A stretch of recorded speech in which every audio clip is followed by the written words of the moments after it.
Good evening, gearheads. Welcome to Speed City, your Sunday night with Speed City. This is John Massengale. I'm sitting in the studio in Austin, Texas, thawing out here in Austin with the rest of our city and our state.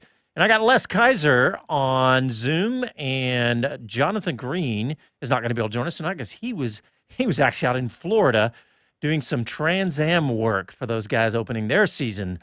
But man, He got his own Austin abuse before he left, so don't feel like he escaped everything. That's right. He was here in Austin until Friday, so he was like the rest of us, lost power and all that stuff. Man, it was a giant mess here in Austin and really all across Texas. But we're not going to focus on all that because we got some fun motorsports to talk about. We got a great What's the coolest show. thing you saw in Austin?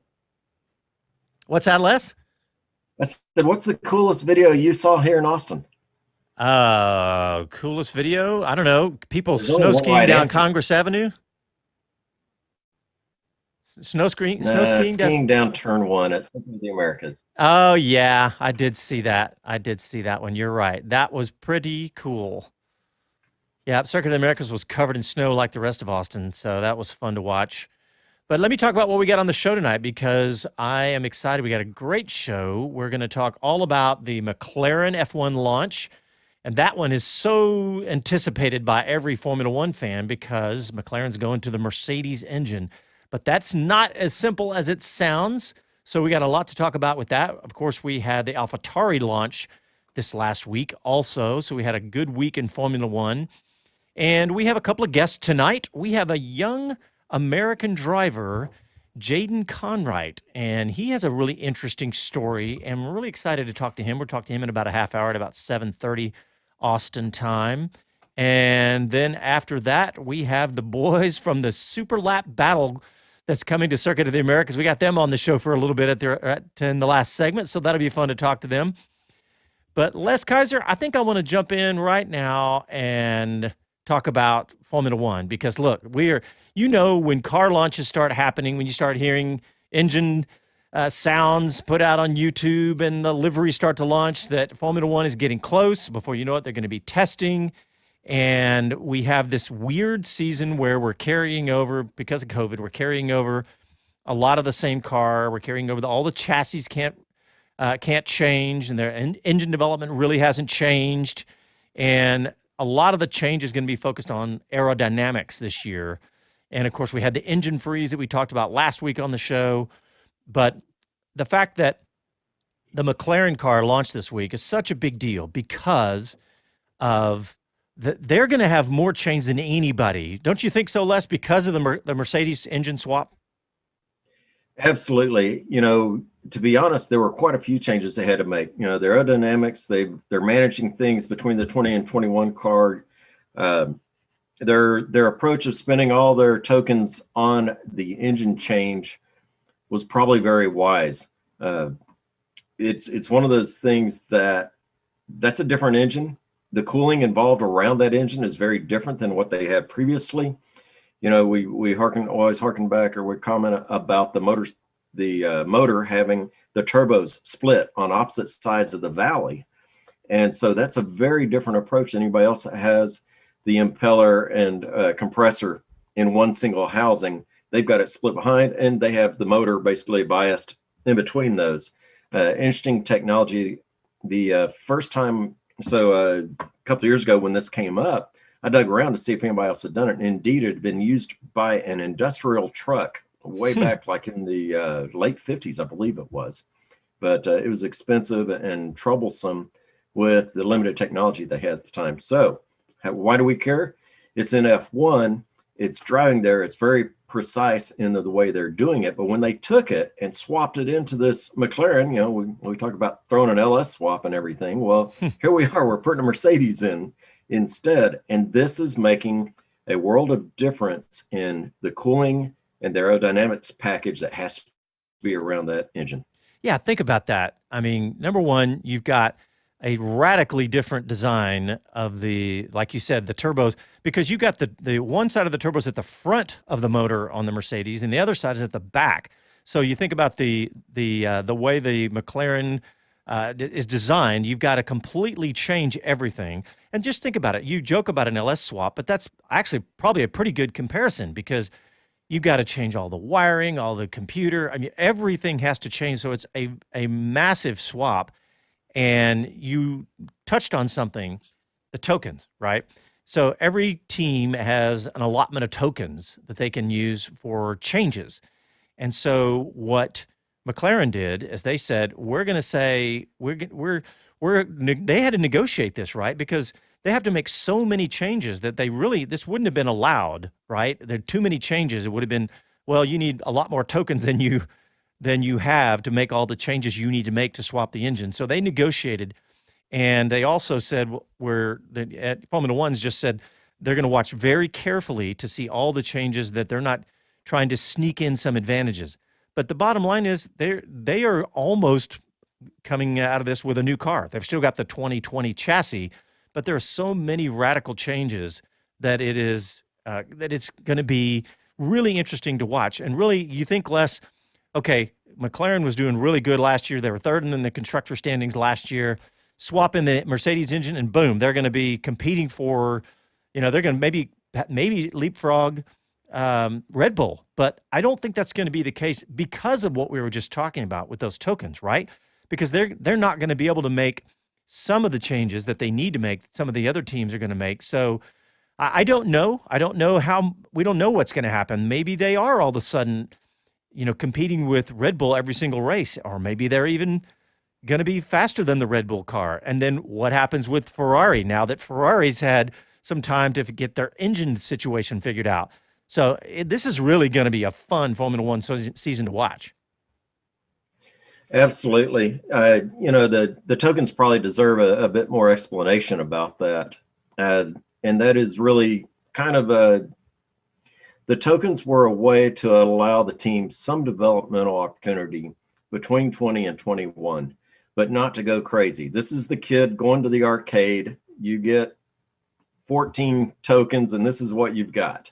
And so the tokens were specifically used to limit and quantify the development that they can invest into the 21 version of their car. Now realize that whole power swap that we're seeing McLaren go through is extreme. It is very significant.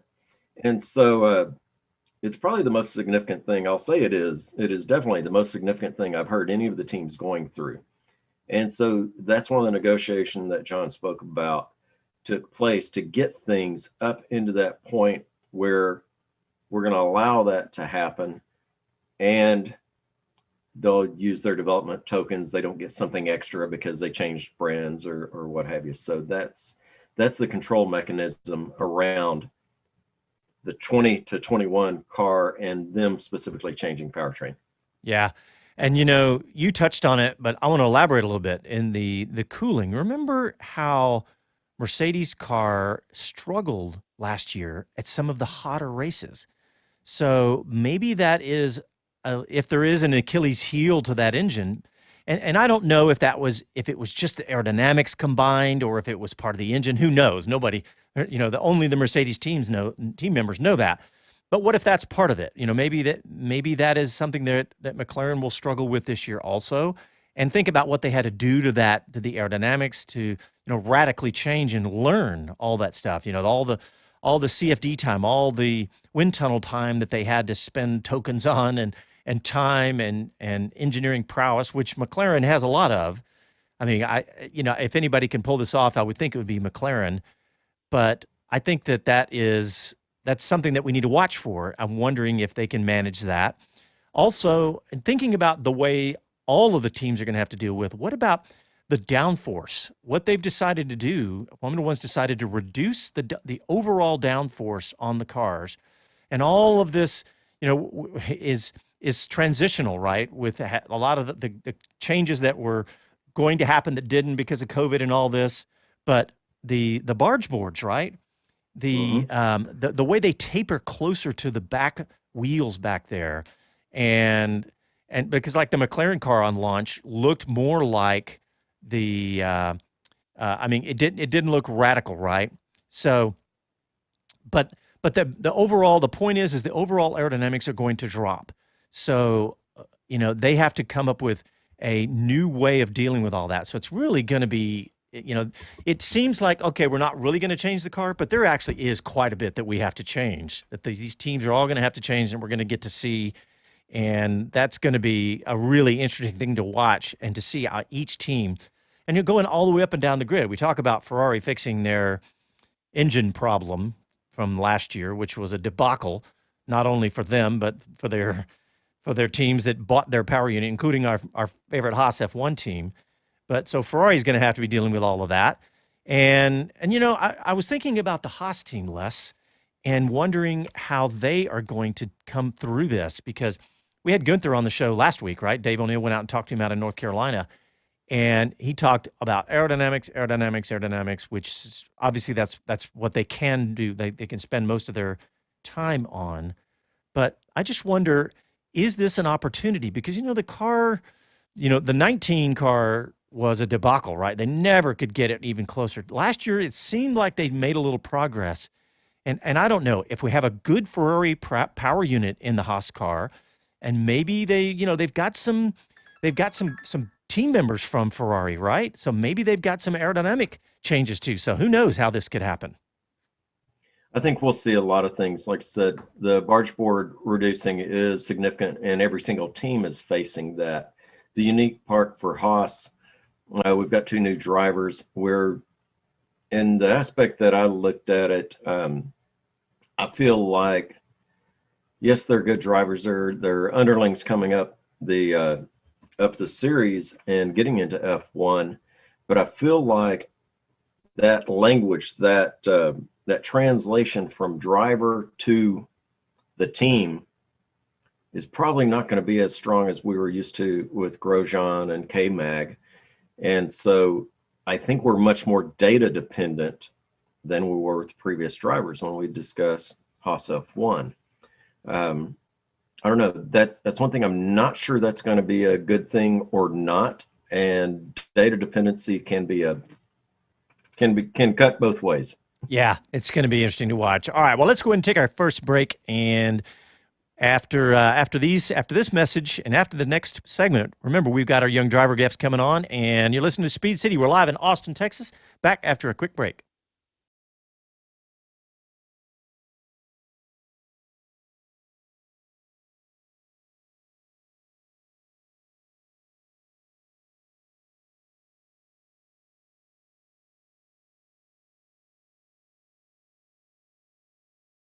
Super Lap Battle USA is back at Circuit of the Americas March 6th and 7th. It's the ultimate time attack challenge, where top drivers compete for the fastest lap times in fully tuned track-built cars, featuring the Grid Life Touring Cup, Lone Star Draft Ride-Alongs, food trucks, a Just Vibes car show, and more. Plus, the Life Motorsports Nissan GTR is back to defend its time of 207-181. It's a whole weekend of family fun. Tickets are $10 online, $20 at the box office. Find out more at superlapbattleusa.com.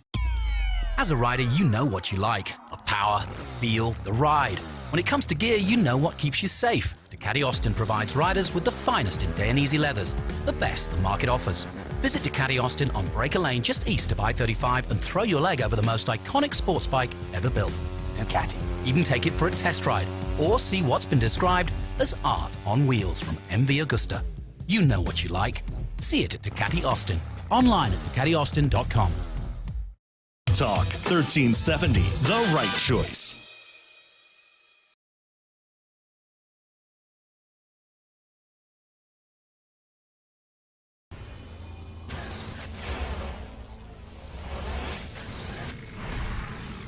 Hi, my name is Colette Davis, and you're listening to Speed City. Welcome back to the fastest hour in radio, Speed City. All right, welcome back to the show. We were talking about the McLaren team. I got a little more to talk about. Les, we didn't talk about the drivers, because I know it's not new news, of course, but I am so looking forward to having Daniel Ricciardo and Lando Norris.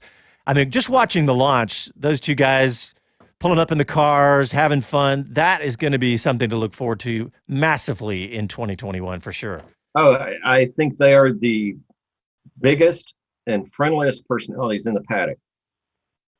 And the pair of them together is going to be astounding for McLaren and entertaining for the rest of us. Yeah, no doubt.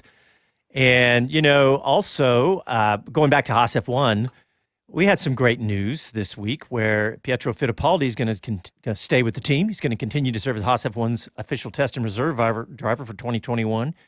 And that makes his third season with them. And I don't think that surprises anybody after watching the way he filled in for Grosjean. Don't you agree? He looked great.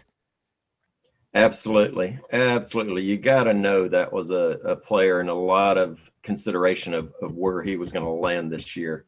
And there is that veteran seat of your pants translation that I think that is his key deliverable. Yeah, no doubt. And I heard, did you watch the launch? I mean, it was like an hour and a half long, but one thing that stood out to me was when Lando Norris was talking about having Ricardo as someone he could learn from. And he said, yeah, it was great having Carlos, but he said that the fact that Ricardo has, been on podiums and won races, and he just, I'm glad he said it that way. I just, not that I don't love the competition between the drivers. I just think that's going to be fun. I think those guys are going to be. But I think so. In the opportunities that we've had, Daniel Ricciardo is very literate, very well spoken about the field. We talked about Haas and their data. Daniel is very in tune with the engineering and the speak that they need to hear, as well as look at the numbers. That's like I said, that's just something I think he brings. Yep. Another story before we get to the AlphaTauri launch. The Netflix Drive to Survive, Formula One Drive to Survive, is going to return, and they announced the date. It's March 19th for season 3. And last year, because it was such a crazy year from every aspect, right? Everything from were we even going to get a season? When's the season going to start, to having way more races than we thought and having them at some fantastic venues and some of the, surprising race winners with Gasly. And it was really, in my mind, it was a great season, and I can't wait to see the Netflix season on 2020. I tell you what, I don't think anybody would have bet that the last season was going to be interesting. The good thing about that is it comes out a week before the season actually gets hot on track, and we can probably just, watch the entire thing before the first race of the year and be all caught up. Yep. Binge watch. Absolutely. I think that's going to be on everybody's watch list on Netflix. So, and I think that it's been very successful. Actually, I think Formula One called it hugely successful, hugely popular was their quote. But anyway, it was great. I've heard, I'll say I've met several folks who, kind of happened across it and they watched a little bit of it, but then they really got hooked and they wound up watching the whole thing. I've got a neighbor that is started out absolutely was not motorsport interested. She and I talk bicycles. That's what we talk about but she had next to no interest in it, but that she was curious and she watched that. And then she actually started getting into it.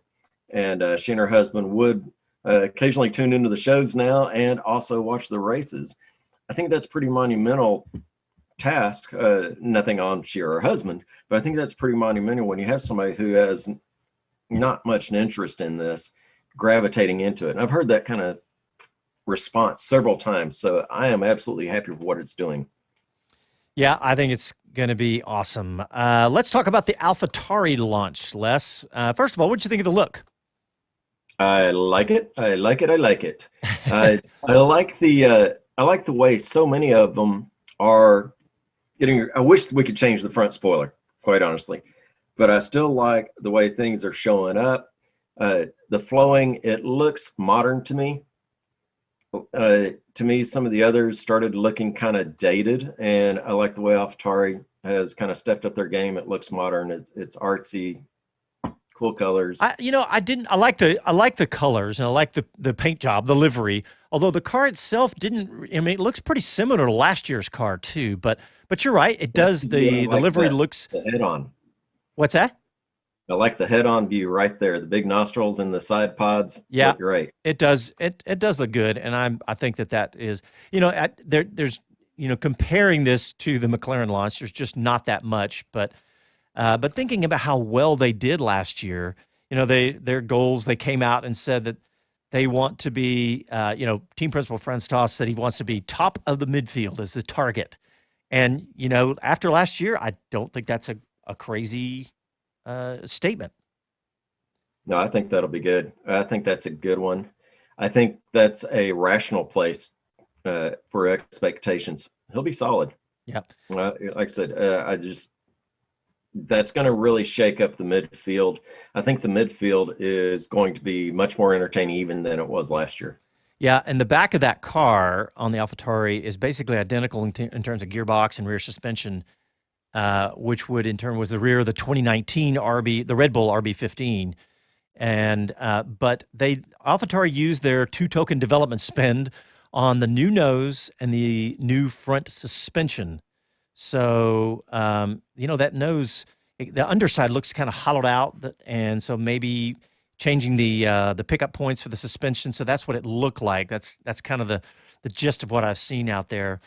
But they are also, I mean, I don't know. Does that look like to you dramatic change? I think honestly, what makes it look so much better is the paint scheme and the way it flows on the different parts of the body. Yeah. To me, it looks more aggressive. Not so much painted by a third grader. Or me. All right. Yeah. Or me. Yeah. I'm with you on that one. So what else, Les? What else in the Formula One week has struck you? Because, I mean, those were the big news stories, of course, were the launches. But I know you had some other things you dropped in our show doc. In fact, one of them were talking about Elon Musk. That was a pretty cool story about Elon Musk. It wasn't Formula One related, but it was Austin, Texas related. Elon Musk, I'm not sure how long it's going to take for us to accept him as an Austinite, but I drove by the Cybertruck facility a couple of weeks ago, and before that, it had been a couple of weeks prior. I will say that I know some guys that are working that project, and they are working just about 7x24 to get this knocked out. Visually huge differences in 2-week periods that I saw. Elon is touting Austin as the big boom town right now for the next 50 years. He has invested heavily. He's got the boring company, that tunneling technology company. He's got the Cybertruck facility here. He's got a couple of things going on. SpaceX is just up the road, a little ways from Austin. Down the road. Is Boca, yeah. On the far south tip of Texas, Boca Chica is one of the test facilities for the engines they've been using for SpaceX. He even bought a home here and not far from the radio studio. So he's putting some time into this, putting a lot of money and investment into it. There's a lot of reasons. Austin is friendly to businesses. He is pretty environmentally sound in his thinking and processing. And you've got a lot of great tech savvy folks here in the Austin area.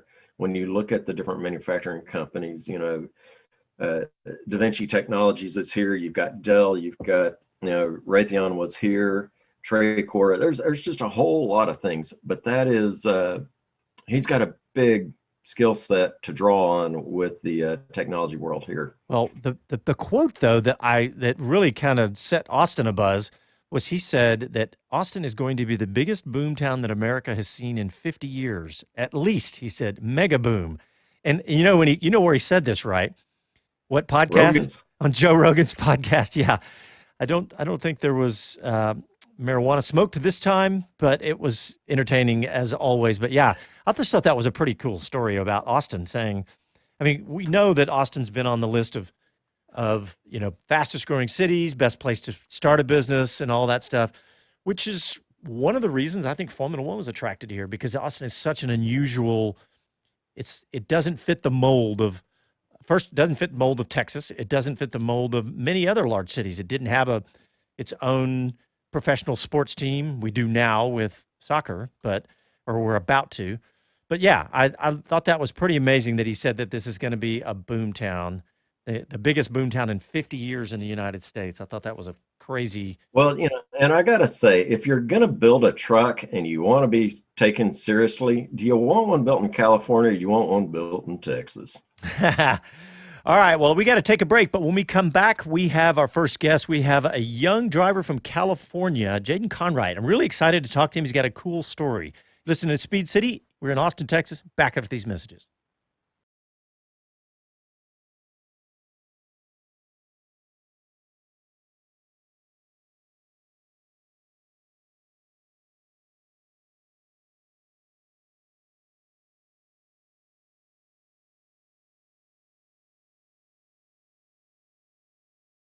Is your first and best choice for all the essentials for a great weekend at the track. We're racers and we love helping racers. With a full selection of racing gear in stock, get geared up with all the safety equipment needed to meet all the latest Snell, FIA, and SFI regulations. Outfit your car with a comprehensive lineup of racing necessities, and when you need to find a few more tents, turn to data acquisition systems from AIM Sports, V-Box, and others. Austin-based with shops in California, Georgia, and Kentucky. The source for all your racing needs. Winding Road Racing, windingroadracing.com. When you're looking for traditional Tex-Mex, look no further than an Austin favorite, One in a Million. Serving original family recipes since 1980 and located just minutes from downtown at 2300 East Cesar Chavez, One in a Million has your Tex-Mex fix every day of the week from 7 a.m. to 3 p.m. Breakfast is served all day. Homemade migas, enchiladas, and menudo. And try the Don Juan taco. Some say it's big enough to feed a family of 4.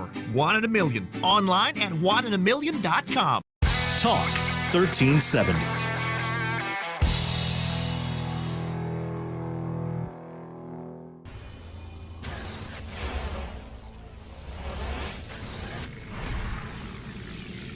Hi there, my name's Derek Bell. This is Speed City. Welcome back to the fastest hour in radio, Speed City. All right, welcome back to the show. We're talking Formula One, and we're going to shift gears, and we're going to bring on a young American driver from California who has been in the FIA Formula 4 Series, FIA Formula 3, finished third back in 2018, and is making a shift to the sports car world and competed in the Porsche Carrera Cup Series in Italy a little bit, and in 2019, a little bit last year.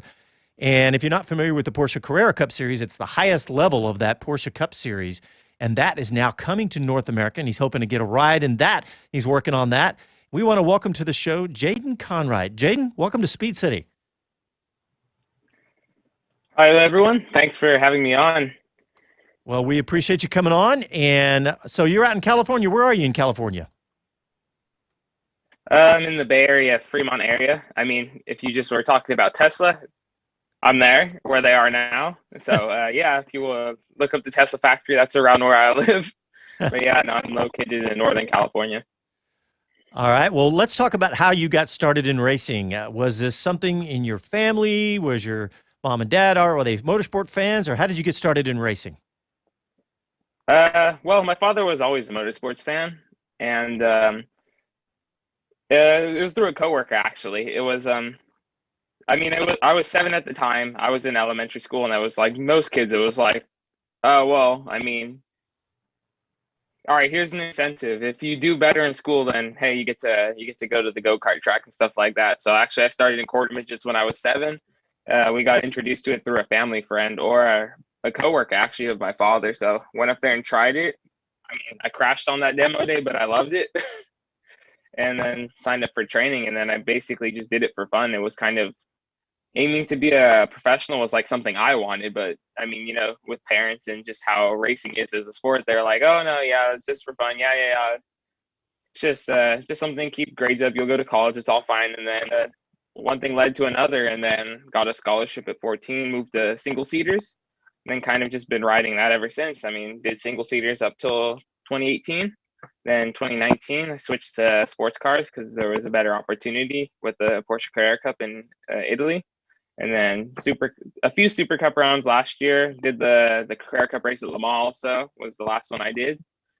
And then, yeah, no, just riding it out. It was kind of like, it was like a hobby / like recreational thing just to give me something to focus on as a kid. And then I guess we were able to do good enough that here we are now. Well, I say you've done good enough. I know you've been talking to the guys here in Austin at More Speed, David Moore, and I was talking to him, and he said, this guy is the real deal. This young man is not only a fantastic driver, because he said you are fast, he said, but that you've got some of the intangibles that you really need to be a good driver. And by the way, I got to see the new Cup car in the More Speed facility yesterday, and I got to do a full walk around with the guys, and so I've gotten to see that car before you did, probably, because I think it just hit More Speed. I think it's really there's quite a few changes over the cars from the past. That looks like a pretty exciting Cup car for this year. Yeah, I mean, I haven't even got to see it. I mean, I bet you guys are probably some of the first in the world to see it, because I think since the U.S. Championship is starting first, that, I mean, you guys get it first before even the Europeans, because, I mean, it just goes in the order of when things start. So, I mean, I've seen some of the specs of the car, and it's going to be a big step up from the 991.2 Cup cars, because those are already fast. And this new car is going to be very, very fast. I'm very curious to see what kind of lap times that it'll be able to run. Jayden, some of the things that I've seen, and so yeah, the Carrera is the top of the crew, but some of the things that I see in the way it's delivered, we were looking and reviewing some of the information on it having whether it has ABS or not, and some of the different components in the series that you've already been in. How does that compare in whether it comes with ABS or some of those components? Well, I think before it was kind of more down to what the championship wanted. But for like the Italian one, they decided to use the ABS system. I mean, but like this past year when I did stuff in Super Cup and along those lines, then since that's directly under Porsche Motorsports and they run the series, I mean, we had no ABS or none of that fun stuff. And the main thing that I'm used to that you don't have in the US is that we do standing starts in all of the championships in Europe. So I think all of those like little details, it's like we all use the same car, but then like race distance, what tires you use, and then like especially ABS and standing starts is all kind of down to the discretion of the various championships. So the car you're in this year does not have ABS, is that correct? The 991.2 I ran in 2020 didn't have ABS. I'm still 100% not sure about I haven't got to see the new rules for the 992, so I'm not exactly sure myself, but on my side, I like the cars without ABS, because I mean, it leaves a bit more for the driver to do. It helps differentiate skill level.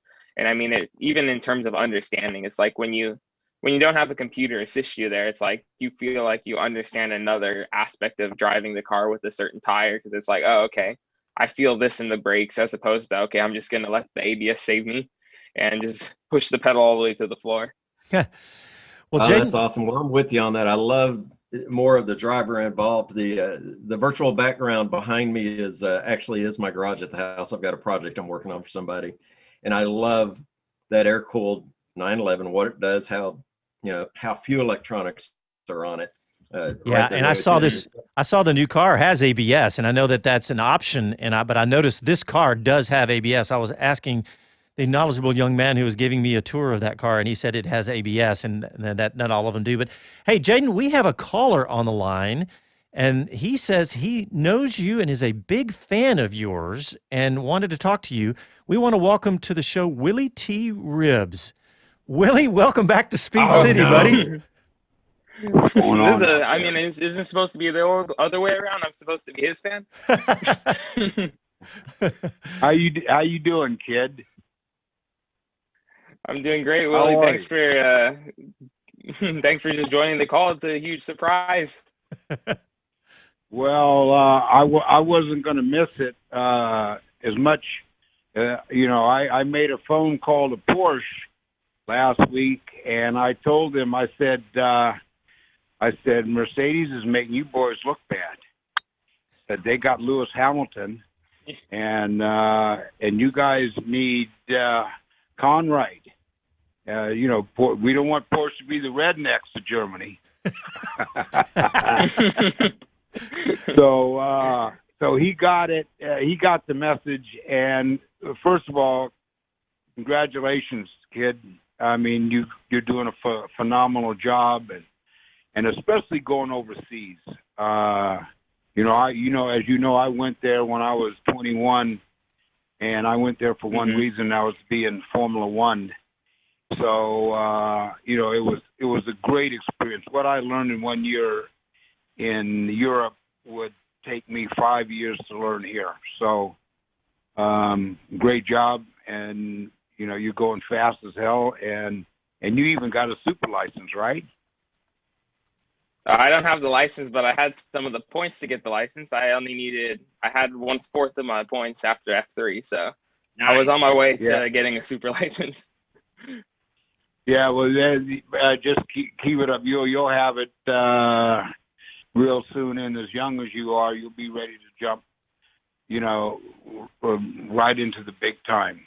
And whether it's in Indy cars or whether it's in sports cars. But who was talking about ABS and hey, ABS when I was racing was your left foot on the brake. Telemetry was your ass. So that's what it was in those days, and what the technology they've got now is in the sport is incredible. Huh. Well, Jayden, I got to ask you, we got Willy on the line. I mean, Willy struggled with the race coming up through, and we know his story. It's really an incredible story. But I know that your dad's African American and your mom's Asian American, so you're the perfect American, it sounds like to me. But have you struggled at all with race? Have you seen those issues? Yeah. I mean, most of my racing has been in Europe, and honestly, now, I mean, it's like different, but I mean, at the same time, I think it's like how it is. It's like if you're fast, and that's how it is. And I think that's how it should be, because it's a sport. If you're good at the sport, everybody respects you. If you're not good at the sport, it doesn't matter who you are, or how wealthy your family is. People just joke around about you, because it's just, if you're fast, you're fast. It did not matter. And it was a great experience. I wouldn't have come back to the United States if I hadn't, you know, run out of money, and I would have stayed. But the experience I got racing, you know, against Nigel Mansell, and racing and meeting the people from Bernie Ecclestone to Gordon Murray to Herbie Blash, just the connections were just terrific, and that was the reason I went. Well, Jayden, I want to ask you a question about this upcoming season, because I know that that you guys are trying to get all the sponsorship stuff together and trying to get the team ready to go, because it's right around the corner. And you know, I want to put out the plug. Anybody out there, you know, anybody that's looking to sponsor a really up and coming young driver, this is the guy, right? You guys are trying to get it all put together right now. Yeah, and that's the goal. I mean, I was lucky enough. I actually got called to do the Michelin Pilot race in GT4 at Sebring last year, and that was a great opportunity. But I mean, yeah, we're just looking to put everything together, because even like what Willy said with when he was in Europe, it just comes down to the financial back, unfortunately, because race cars aren't cheap. So I mean, I would definitely love to come back to the US and then put my foot back in the door at home. Like you said, I mean, I'm the perfect mix of everything as an American. So no, I'd love to come back home and then make a wave here. Heck yeah. And Willy, we got to find this guy some sponsors and make this ride happen this year. Well, with everything that's happening in this country now, there's no excuses. There is no excuses from the manufacturers. I don't care whether it's Porsche or General Motors or Chevrolet or Ford. You got no more excuses, corporate America. All right? It's been proven. And Lewis Hamilton's done it, right? I've done it. Bubba Wallace is in NASCAR doing it right now. There's no excuses. And as much money as African Americans put into this economy and into corporate America, I don't want to hear anything but yes. And I will keep the pressure on. Yeah, that's awesome. Hey, Jayden, you got a man in your corner that I think I remember that. You remember that scene? Absolutely. Well, I got a call from Ray Evernham, and this was months ago, 3 or 4 months ago, maybe longer, and he says, we're getting ready to start a new series. It's going to be called the Superstar Series. And it's Tony Stewart, myself, meaning Ray Evernham, and Andrew Montag, and we are going to create 6 races. It's going to be 12 drivers.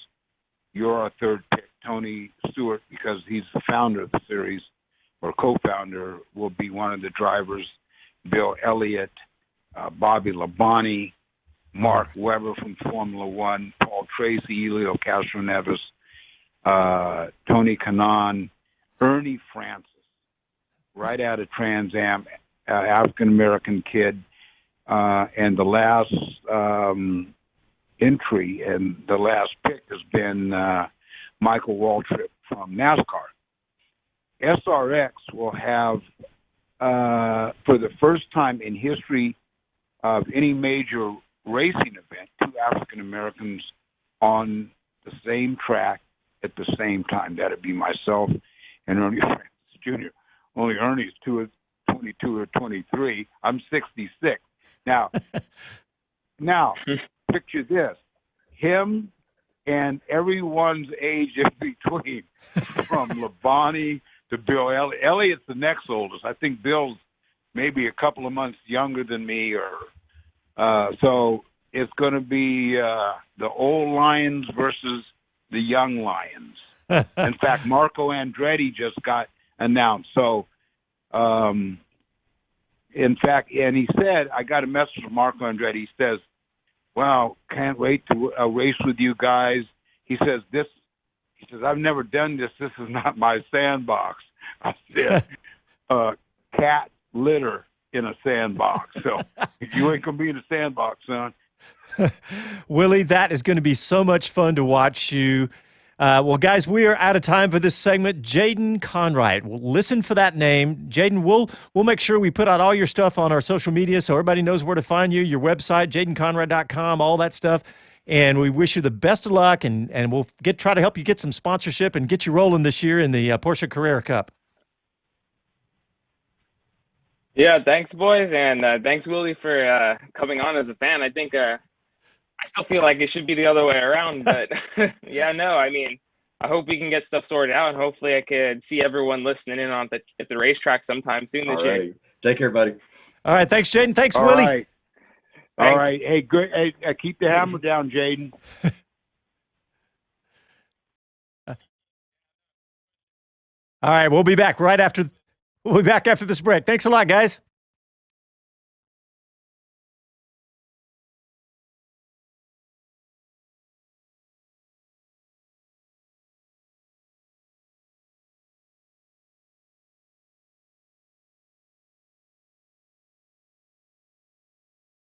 Super Lap Battle USA is back at Circuit of the Americas March 6th and 7th. It's the ultimate time attack challenge, where top drivers compete for the fastest lap times in fully tuned track-built cars, featuring the Grid Life Touring Cup, Lone Star Draft Ride-Alongs, food trucks, a Just Vibes car show, and more. Plus, the Life Motorsports Nissan GTR is back to defend its time of 207-181. It's a whole weekend of family fun. Tickets are $10 online, $20 at the box office. Find out more at superlapbattleusa.com. Motivation USA, catering to the sport bike enthusiast looking for truly unique parts and accessories. Stand out from the crowd. Motivation is the exclusive North American distributor for SC Project MotoGP inspired exhausts and the largest Rizoma retailer in the United States. Get the best parts from around the world at the best prices with fast shipping and a knowledgeable staff ready to help. Shop online 24/7 at motivationusa.com. That's motivationusa.com. Talk 1370, the right choice.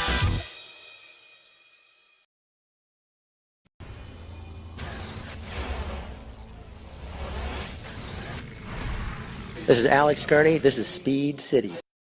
Welcome back to the fastest hour in radio, Speed City. All right, we are very excited to have our next guest because there is a really cool event coming to Circuit of the Americas March 5th through the 7th. Super Lap Battle, and we want to welcome Cuban back to the show. Cuban, welcome back to Speed City. Speed City. I am glad to be back. Thanks for having me. Twice before an event this year. I mean, man, do I get 3 next year? Yeah, come on back. We'll see. Yeah, we'll get you a space before long. Come on now. Hey, well, just in case somebody missed the last segment, tell everybody all about what Super Lap Battle is. Absolutely. So first off, thanks for having us back again, guys. We really appreciate you. You've supported us a lot. I mean, I could tell you guys love motorsports, and you could tell we love motorsports. So Super Lap Battle Circuits of the America is the biggest time attack event in the United States. It was made to give our grassroots guys a Formula One experience for what they love. It's something that is very rare in grassroots motorsports. You guys have been in motorsports forever. You understand us lowly grassroots guys get back-end track days, get our little competitions. Well, the guys, our whole team, our fearless leader, Jason, that you've talked to many a time, he wanted to put on an experience for all of the grassroots guys, but not just them, an experience for fans to understand what the sport is. So for anyone listening that doesn't know, time attack in the simplest form is perpetual qualifying. If you guys are wheel-to-wheel guys, you know that on qualifying day, you're going 10 tenths to give yourself the best starting position. It doesn't matter if it's a 24-hour race or a 1-hour sprint. You want to be in the best place. Well, time attack is you versus the clock. It doesn't matter if it's the first lap of the first session. If you're broken the whole event except for the last lap of the last session, the fastest time counts. And it brings a lot of drama because we have guys building cars to the tilt who end up having issues because when you build a car that deep, they don't even put a lap down for most of the event, then all of a sudden put down the fastest lap of the event. And it's exciting for us. But also to bring motorsports guys in, we have a touring car series, Grid Life Touring Cup. They're bringing their wheel-to-wheel series for the second year. Cool. They'll have a practice session, a qualifying session, and I believe 3 or 4 races through the weekend. If that's not your cup of tea, Lone Star Drift. They're having a drift demo in the support paddock along with ride-alongs. If you love beautiful cars, Just Vibes will have their car show there this year, along with the food trucks and just the overall fun of being back in motorsports in the United States after the world fell apart. Number 5, the first Cars and Coffee that COTA has had since the pandemic will be there on Sunday. So you know it's going to be blown up. That's awesome. Yeah. I mean, and so I could think of people that are motorsport fans loving it, car fans, and just somebody wanting to do something fun for that weekend. It's something that's totally different from going to whatever event you've ever been to, because this thing is very unique, isn't it? It is. It absolutely is. We try to bring as many motorsport related things together. We are obviously a time attack organization. It's what we love, but we're more than that, motorsports people. And anyone who's been in grassroots long enough knows it's a family event. This isn't IMSA. This isn't NASCAR. We don't have multi-billion-dollar teams. This is husband and wife working their butts off to get to the event. This is kids wrenching with their dads. This is family members coming to support. And it gives people like me who love motorsports a chance to bring my family into it, for them to see what we love.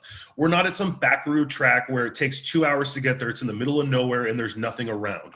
Though I still do that, don't get me wrong, but I don't expect the public to just on a whim say, I want to go to Buttonwillow, California, that is 2 hours away from anything and smells like dirty cow. Amazing track, it smells like dirty cow. Where you know what I thought was so cool about it is get to walk through all the garages. That wasn't anything special. You can get up and get near the front edges of the garages, see everything going on, meeting several of the drivers and competitors there. There were a lot of guys building theirs in 1 and 2 car garages at the house. And so, these are grassroots guys. I'm sure there's some big budgets mixed in there, but what really got my heart into this is seeing the creativity, what they do to their cars, the fact that they're ordinary guys like you probably live by in their 1 and 2 car garages, knocking out some wickedly fast vehicles. 100%. And even if you see shop names, like guys, I run a shop for a living. Let's just be clear. Just because we run a shop does not mean we have $1 million. We budget this. We pull it out of our pocket when we want to get there.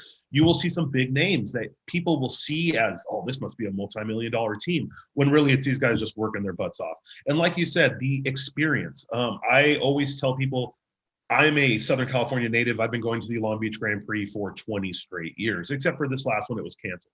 You have to pay to get into the Indy paddock. You have to pay to be near these drivers. Yes, IMSA lets you walk in, but they're still gated off and roped off. You can't really touch anything.